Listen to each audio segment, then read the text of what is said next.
Welcome back, everybody. So all week long, we have been introducing you to this year's top 5 finalists for the Vystar Duval County Teacher of the Year Award. Today, we want to introduce you to our final finalist, Jim Schmitt, who teaches at Mandarin High School. Jim Schmitt, congratulations. You are the Rotary finalist for Duval County Teacher of the Year. First of all, thank you so much for the kind words and the sentiments. I think above all, I'm a little bit overwhelmed is the simple thing to say about it. I've been spending so many years teaching. It's really special and really neat to have something like this shared. When I look at the list and the law and the faces of so many people who have been done so much. So I guess very simply, this is exciting, and thank you so much for the honor. I really appreciate it. Jim, you're cool as a cucumber right now. So congratulations to you. Really. Are you sweating everywhere? Because you were very cool in that video. That's an illusion. I was scared, I think, above all. I was, it's kind of a unique thing to be in a situation like that and to be out of the shadows, which is where I prefer to be. It's celebration is a difficult thing. I'd much rather celebrate my students for what they do than you know stand what, in the though? limelight.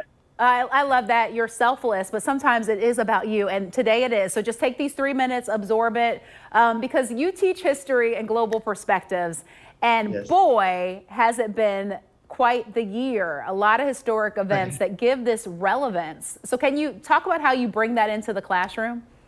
You know, exactly what you said. It's a time of dramatic change with pandemic, racial issues and change, the misinformation and all those things are so hard. And it's hard to bring them into the classroom in some ways. But one of the things that I try to emphasize with my kids is that every generation has their great challenges. My early teaching, it was 9/11, trying to wend our way through that. Revolutionaries had times that try men's souls. The World War II had days of infamy. So it's not new. So when you look at history, you get a sense of that. You start looking at what people are doing to progress. And I think when you look at it from the historical sense, students can then start to see that what they're doing and seeing today has real value because people have wended their way through those same challenges in the past. It's funny you say that because as an older person, I never liked history. And I remember thinking, why do I need to know this? There's no relevance to it. And now that I'm living it, I'm like, whoa, I mean, this stuff is amazing. It's like watching a movie. I mean, just last week, we had a landmark historical event. And in my class, we're studying 1950s civil rights right now. So you see the stepping stones that are made. And then you see wonderful things like Vice President Harris coming up and standing up there and accepting the position. That's what history is about. It's about that the past isn't dead. It's about bringing it to life every day. I love that you see that and that you're making that connection for your students because that does make it real.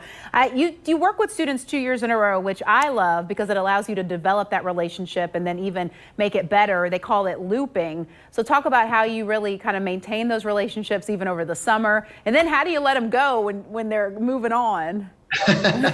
It's funny because, they become family over 2 years. And I got the greatest gig if possible. I teach the best and brightest kids for 2 years. And when they're coming in, you're nervous and you're trying to it's almost like kindergarten again. You're nervous and it's new, but you start telling stories and they hear my awkward stories of high school and the things that I've done. And then I start to learn theirs. And you do grow up together and you become something so unique. It's a very close, tight family. And then graduation is the best of times and the worst of times because all of a sudden they are going away and you shed tears. But then in August, kindergarten comes again and it starts all fresh. It's such a wonderful, exciting thing, not just for the content, but because of the family. Oh, Jim, I love it. I mean, I think that's why you are a finalist. Clearly, you're making those connections and developing those relationships. And the students are going to remember you forever. You'll have 50-year-olds like, who's my favorite teacher? Jim, Mr. Schmitt. Congratulations. I look forward to seeing you next week when we are ready to name the winner of the Vystar Duval County Teacher of the Year. It's the 30th annual Eddie Awards. It is such a beautiful, beautiful ceremony. And all of our finalists are winners and all of the teachers of the year and all the schools are winners too.